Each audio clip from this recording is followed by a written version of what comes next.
forward. X-Nova trying to get the stun out is going to be able to help out, but Fada actually dealing so much damage here. He went back in. To get the kill, they actually do. The Storm and Spirit ends up falling here. The Inkswell does manage to get the damage onto Chalice right now. Peter trying to get out, realizing that all these heroes are high enough HP, he can't actually kill any of them, and with that minus armor from the Wave of Terror, Chalice, so much damage with every swing. FY, so close to the Javelin here, but he doesn't have the Swashbuckle up and needs another 3 seconds time. Now he's completely out of mana. He's used the Shield Crash instead, but the Storm Spirit's going to be able to zip in and protect FY as NiP are not going to be able to go for it. Instead, it's going to be Phantom Lancer taking a lot of damage. A Swashbuckle being used into that to be able to ensure the kill on the Phantom Lancer. And he's got enough mana to get out too. He's popping all of his bottle charges.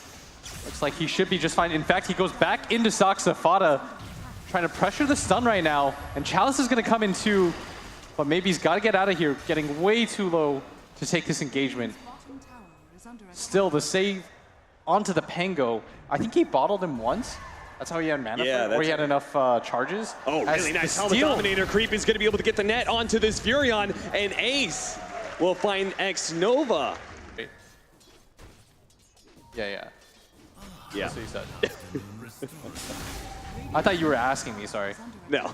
Oh, 33. Oh. I get a bit low, but there is so many members of Ninja's Pajamas here that they can take a fight potentially underneath this tier 1 tower, especially if Fada can get to the back line here. He's going to be able to find X-Nova. They try and give him the extra bit of movement speed to run down the 5 position of PSG.LGD, and they'll be able to get the kill.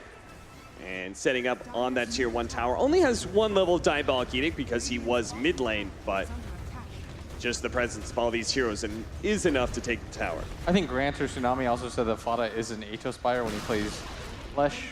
Teams trying to catch 33. Do manage to hit him with a stun here, but no immediate follow-up. Does have a Burrow Strike. 33 thinking about jumping forward or jumping back. Not sure which one he wants to do here with the Storm Spirit and the Dust. They are going to be able to catch 33. Even as the stun comes out, it wasn't enough to kill X-Nova. Not going to go for it here. Do have the Phantom onto X-Nova. Still only level 5. Fada. Rolling Thunder's going to come out, though, and oh no, this could be bad, as they are going to throw out the Black Hole to be able to stop that Rolling Thunder. That's going to be able to fight by Fada sometime, but the Storm Spirit zips in to be able to finish him off. Now, in the back line, Saksa is also going to be dying, and maybe still has so much mana to be able to work with. He's going to go for Ace here. He's being greedy. He wants to be able to kill the core, and he might be rewarded for that greed. Ace goes down. That's exactly what they wanted out of that. 3 dead on the side of NiP. And they used the Black Hole to be able to just stop that, but Sprout, 33. Ame turns into the Sand King himself to be able to catch 33. Finally, they root him out of this lane, who's been defending so staunchly, but it seems like that tier 1 tower will finally fall.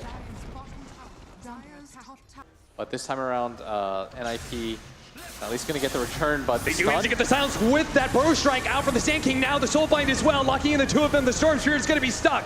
The silence managed to finish him off. 33 minutes to juke at that Rolling Thunder. Can't dodge the, the roll-in from FY, nailing 2 of them.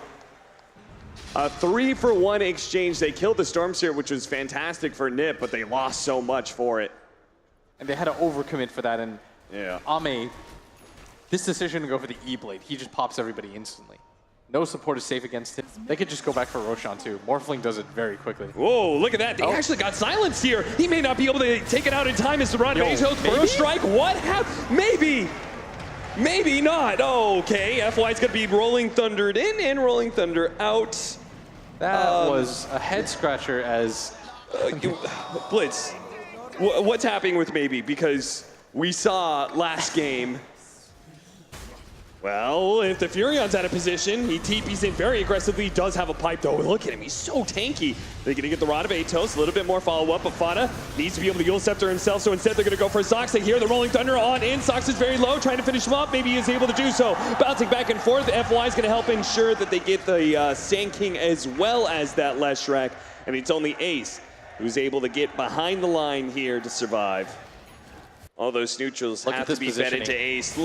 Great positioning. They're still going to be able to get the blink forward here. The swap back is going to be able to buy FY some time. almost long enough to be able to get off the Rolling Thunder. Soxa's already dead with the BKB activated. He's now going to go for the next skill. That's going to be the other support in Peter Pan Dam. Ace activating his BKB is going to try and chase down Chalice, but we talked about how tanky he is, and all he has to do is teleport away, so he's going to be fine. Mass buybacks coming out. It's now FY starts rolling through all these heroes of NiP as they try and retreat back to the base. They have bought back and had to retreat away from LGD. That is a bad sign for your team fights to come.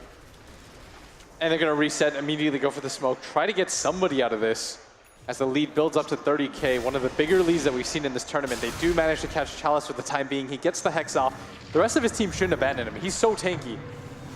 King Swell, look at Ame. Turns into a Sand King himself, daring NiP to try and get aggressive. Nice juke there from 33. Doesn't get hit by the swashbuckles, so he is able to blink away. But now the jump in. Oh, there's the shotgun. That is Peter Pan Dam dead. And looks like they found +1. They're going to be able to get the Sand King as well, as FY and Chalice were able to root him out. Which is not an easy target for them to finish off, especially now with the amount of farm that they have. And now this is going to feel like at least a near impossible defense. They're going for Roshan, I think? Sure. I mean, you're obviously not fighting to save your barracks at this point, but maybe he's actually going to be able to find Soxa again, and now they've got the Scythe of Ice onto the real PL. He's in trouble. He's already down to half HP. That means his illusions are going to be easy to suss out if maybe tries to make that jump. It opts not to. Okay, but FY will. They got to get back to Ame, though. He is focused on objectives right now. He does not want to throw this game. They need to be able to force this to a Game 3. This is an elimination series after all. Yeah, and this is without the Enigma. Jump over the side, BKB activated by Fada, but maybe will turn in time. He will be able to pop his BKB of his own. Rolling Thunder on through beyond that Phantom Lancer is going to be able to secure the lockdown long enough. It looks like Peter's going to struggle to get back to his base as well, so maybe just runs him over. That's going to be it here for Game 2. NiP. I mean, you could see the writing on the wall for like 20 straight minutes. What a 42,000 net worth lead is what we're going to end this game on at 37 minutes. Yeah, they wanted to make absolute sure that they were going to win this game, and they did. Very clinical. And on the back of guessing the lanes correctly, maybe winning his win lane.